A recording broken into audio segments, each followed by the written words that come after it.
going to discuss the bilingual education policy in the Philippines. Before that, let me present to you the objectives for this afternoon's discussion. Before we start with our formal discussion, do you guys have an idea what bilingualism is? Anybody from the class? What is like bilingualism?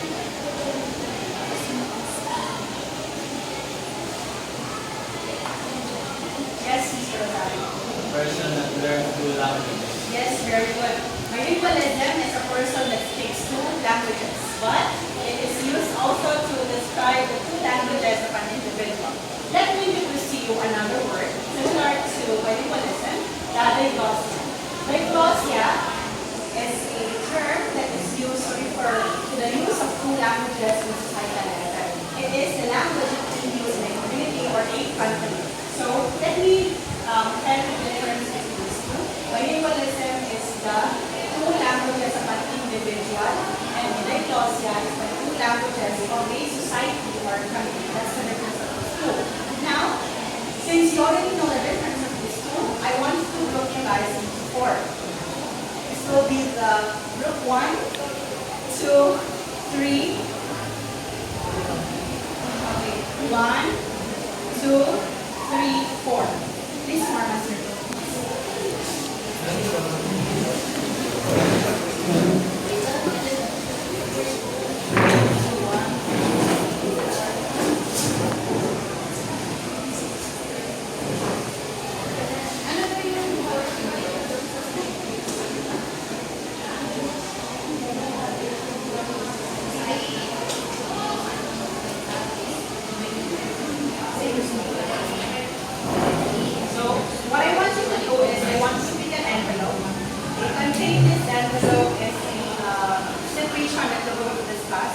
According to Fishman's four language situation. So group 1.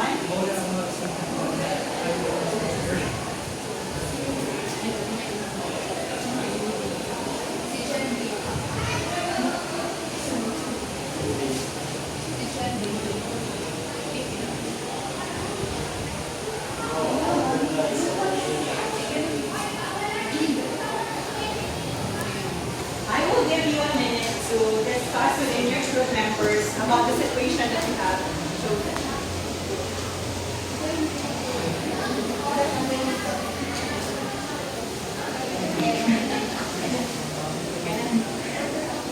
Group 1 will come first to choose situation.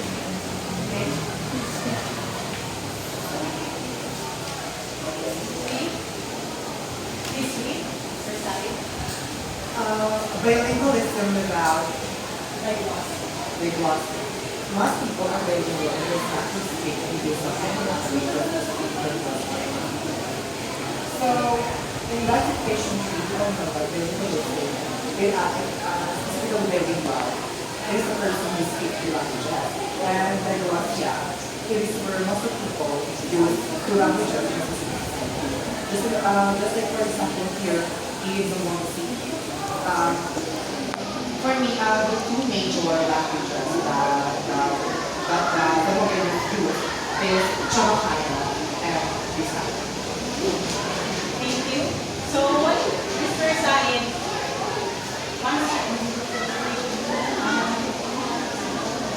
once you tell us that the people in Zamboanga are bilingual because there is no diglossia in our city, right? So in this example, you see, most people are bilingual and does not restrict the use of any language restricting or fostering of text. Bilingualism is the usage of two languages, or the use and the person that speaks the language. Now, in the Philippines, we have two languages. But we are bilingual, we are proficient in two languages, which are Filipino and English. Since we are proficient in English and Filipino, we use it interchangeably without any restrictions. We can use it for communication, formal gatherings, formal communications of business and education. That's the example. Or that's one to tell. That's the situation. An example of our situation. So now, group 2. What number?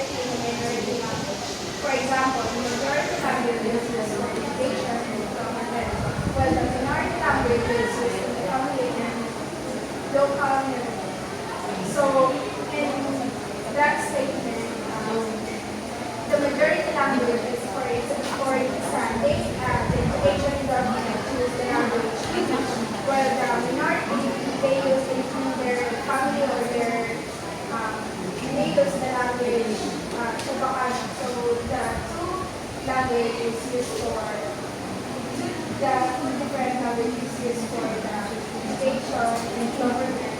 The English while the minority is used in the family action.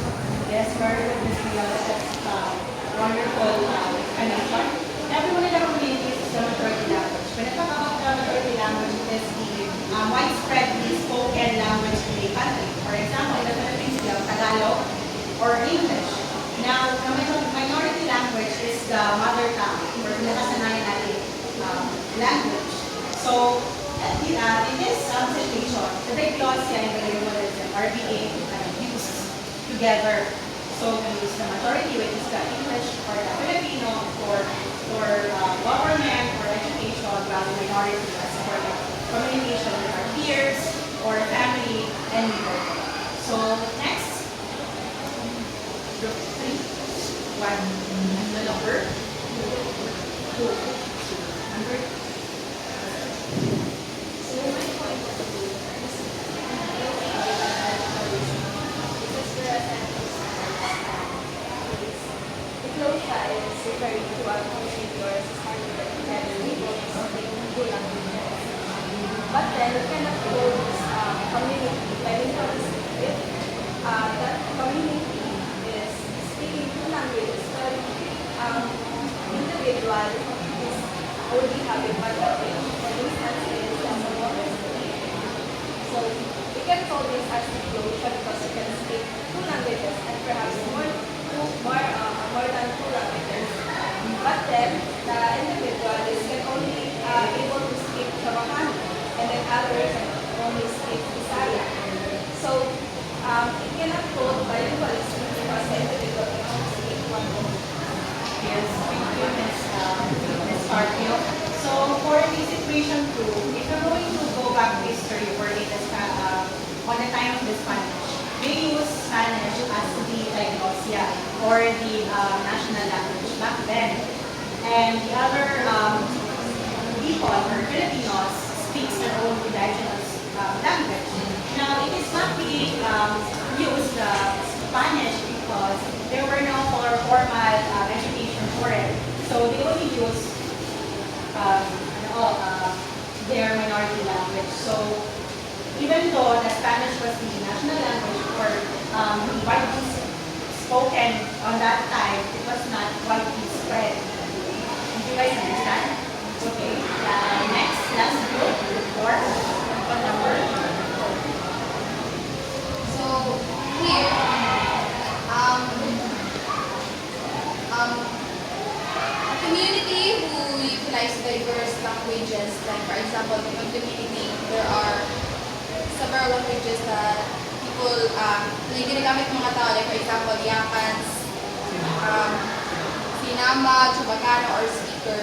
So even though they use the different languages, that community was first to convert into monolingual one. Like for example, ako Bisaya, siya Tausug, at siya Chabacano. So kung ano yung common or shared language na mas madali namin gamit para mag-internet kami, yun yung gawin. That's right, Ms. Jimenez. The situation 4, since we are linguistically diverse, we are forced to only communicate with one language. Diba? We are linguistically diverse, so we have different languages or dialects, and then we are forced to speak Tagalog to communicate with each other. Now, since you all understand the Fishman's 4 language situation, I want you to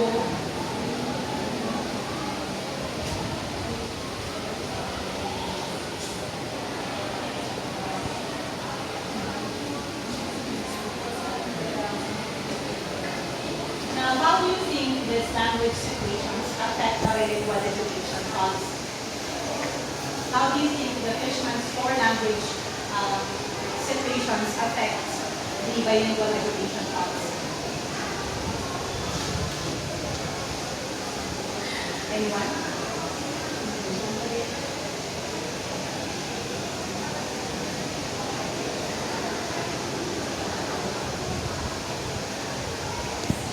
Yes, waktu magana.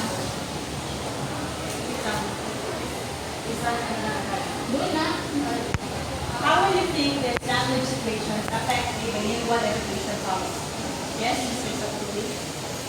For me, using a bilingual or becoming a bilingualism in a classroom, especially in education, in education policy, it can help the students to develop this specific language that they are using in communication with the teachers or with the students or the students itself to the students. That means they become more proficient in that particular language, whatever that language that they are using in communication for better communication, whether they came from diverse community or not. That's my point of view. Thank you, Mr. Sapuli. Any more answers? Yes, Mr. So the question is, how do you think this language situation will affect the For me, it will affect the streaming of those speakers of any particular language. For example, in the Philippines, we all know that we are linguistically and culturally diverse because of our ancestors that has been doing that. And for me, since some of the Filipinos use their mother tongue or the mother tongue based in the lingual education, it will affect the bilingual education policy on which language should be used for uniform instruction, such as in government or in education.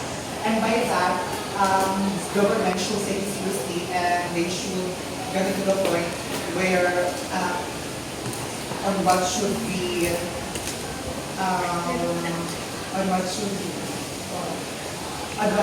taught about a language to the students as well. Thank you. So to sum up your answers, the language situations affect the bilingual society, a bilingual education policy because it can influence the decision making of the policymakers on what language to focus when it comes to media instruction in the education process. Now, it also aims to students to be proficient in language, right? So that's correct. Thank you for your participation. Now let's move on to the Philippine bilingual education policy. Philippine has two official languages, which are English and Filipino. Filipino is being used for communication, and it is the national language. Now, English is being used as the global language, and it is also used in a formal communications like government and education. Now, can anybody read? Yes, Mr. Lozano. Bilingual education in the Philippines is defined operationally as the separation of the bilingual and English as media and instruction in specific subject areas. As embodied in the DECS Order Number 25, Filipino changed to Filipino in 1987, shall be used as medium of instruction in societal studies, social sciences, music, arts, physical education, home economics, practical arts, and character education.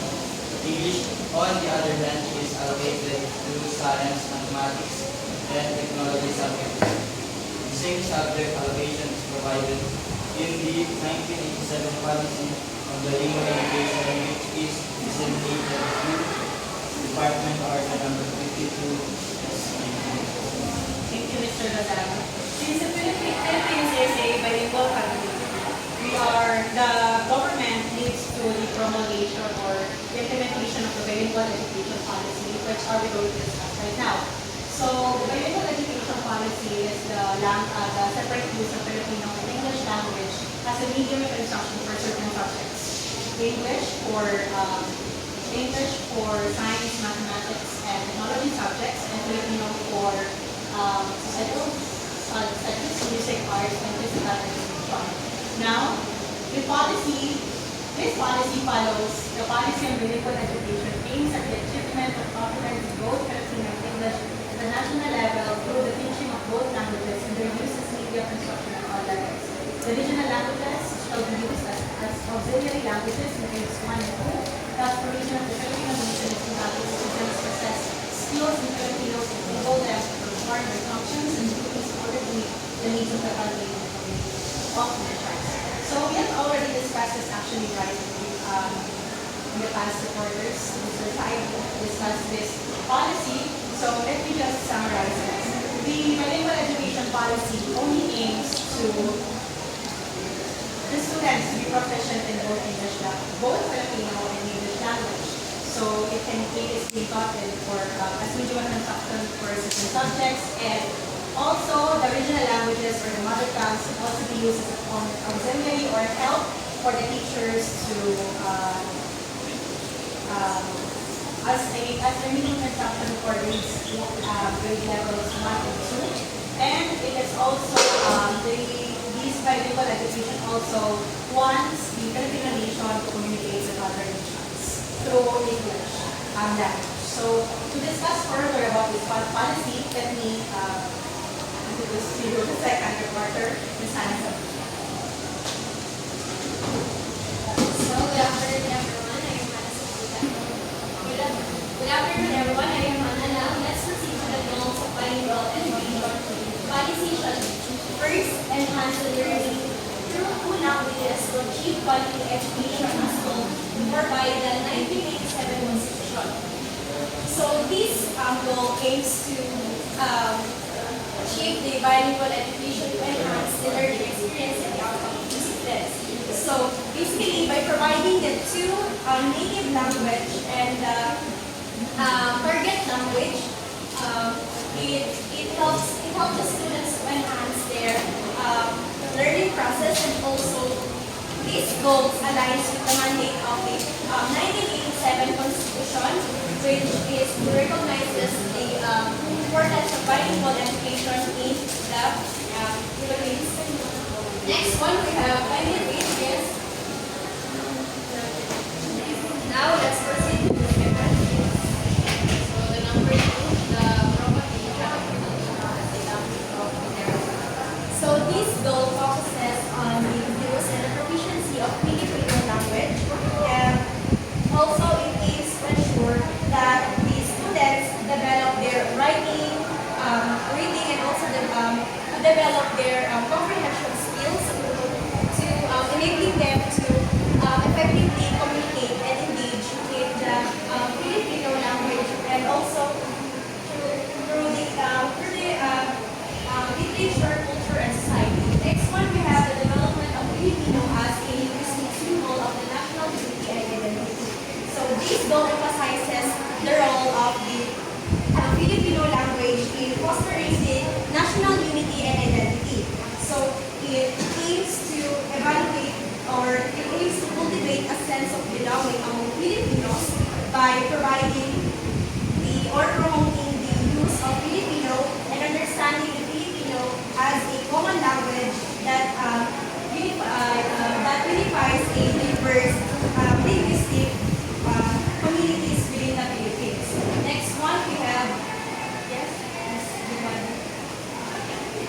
the development of Filipino. So, in this cultivation and elaboration of Filipino as a language for scholarly discourse, this goal focuses on elevating the status of Filipino language and as academic or intellectual discourse. So it aims to expand the vocabulary, the grammar, and also the usage of Filipino by developing the Filipino as a language for the scholarly pursuit. So it aims to, in this cultivation and elaboration, it aims to facilitate the knowledge, creation, critical thinking, and also the research within the Filipino speaking academic community. Last one, we have the maintenance of the English as an international language for the Philippines and as a non-exclusive language for science and technology. So this goal recognizes the ecological advancement. So it aims to ensure that the students develop proficiency in English. So basically, in this maintenance of English, parang nakapokus na po sa English, wherein the students need to develop their English language for us to be able to para mag-communicate tayo sa other country and also to understand their language. That's why we are trying to learn and to fix and to learn deeply how does the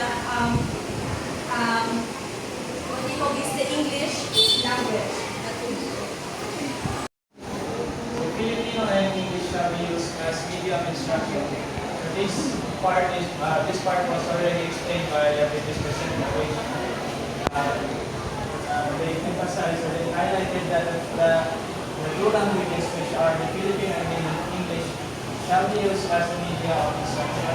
And it is the embodiment of the Department Order issued by the NEXT, which is the Department Order number 25, 1974. So the next one is the regional languages shall be used as auxiliary media of instruction and as initial language for literacy where needed. So this was also discussed by the previous presenter. In summary, the auxiliary languages will only be used if needed just to support or just to as a helping language in implementing or in discussing a certain or tackling against a certain topic. So the next one is Filipino and English shall be taught as language subjects in all levels to achieve the goals of bilingual competence. So continuing improvement in the teaching of both languages, use and specification of their function in Philippine schooling is the responsibility of the whole system. So to achieve bilingual competence between bilingual, so the main goal of the implementation of this policy is actually to achieve proficiency and competence in both of these languages. Since competence in the use of both Filipino language is one of the goals of the bilingual education policy, continuing improvement in the teaching of both languages, their use as media of instruction and the specification of the function in the Philippine schooling shall be the responsibility of the system education. So this goes in. So all of how can this goes or how can we assure that the goals or all of these goals or improvements will continue? So here shall the department will provide funds for the implementation of the policy in order to achieve the goals, which is the production of materials, in-service training, compensatory and enrichment programs to non-native speakers in English and Filipino, and development of suitable and standardized Filipino for school use, and development of appropriate evaluative instrument. So next summary.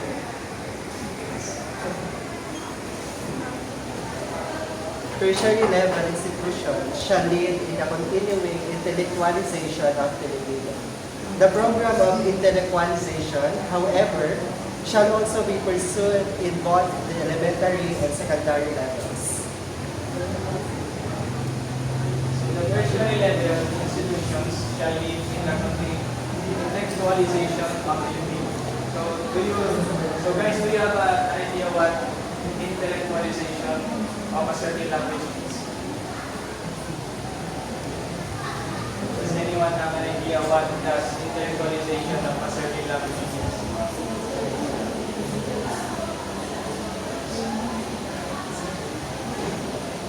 Yes, none? So intellectualization of a particular or certain language, according to Bonifacio Sibayan, language has three domains, which are the non-control domain, the semi-control domain, and also the control domain. So in control domain, we have the intellectualized language. So when we say intellectualized language, these are languages that can be used for getting and obtaining education or complete education in any field of knowledge from kindergarten to university. So yung intellectualized language, so for instance, hindi mo makukuha yung isang degree, you cannot obtain or get a certain college degree without the use or with the use of Filipino only. So for instance, we have the English, the German, the French, and also the Japanese and also the Russian language, which are considered to be as intellectualized language because in different countries, in different countries, they use these languages in pursuing or in obtaining some certain degree, and which is possible. unlike here in the Philippines, when we say the Filipino language is still not yet an intellectualized language because you cannot, just like what we have said, a person cannot obtain a certain degree with the use of Filipino only because there are certain subjects and also courses which requires different language. That is the meaning of intellectualization of Filipino. And Filipino can only be intellectualized in literary. Yes, because in the context of literature, it is broad. It is more broader and different language can be integrated to it. So the next one is the Department of Education, Culture and Sports shall cooperate with the National Language Commission, which according to the 1987 Constitution shall be tasked with the further development and enrichment of Filipino. So the further development and enrichment of the Filipino can be supported or was supported by the Executive Order number 335 by the late President Aquino, which enjoining all departments, offices, bureaus, and offices making the Filipino language as an official language in official transactions, communication, and correspondence. So the last one is the department shall program funds for implementing the policy in such areas as materials production and service training, compensatory and enrichment program for non-Tagalog development of Positanwal and standardized Filipino classroom use and development of appropriate instruments.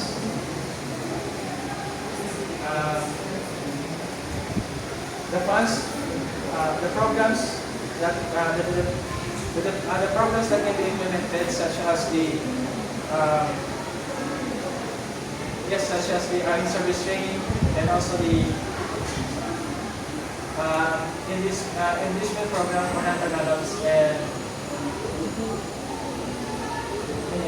the likes of there are also different programs and programs that supports for the further development and enrichment of the